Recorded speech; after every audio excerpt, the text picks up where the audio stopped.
Сейчас вот попытаюсь показать, как шумит. Значит, при торможении на неровной поверхности, то есть получается такой вот звук.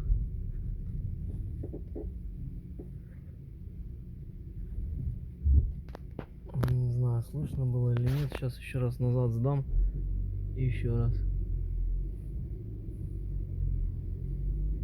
Надо, наверное, побольше разогнаться.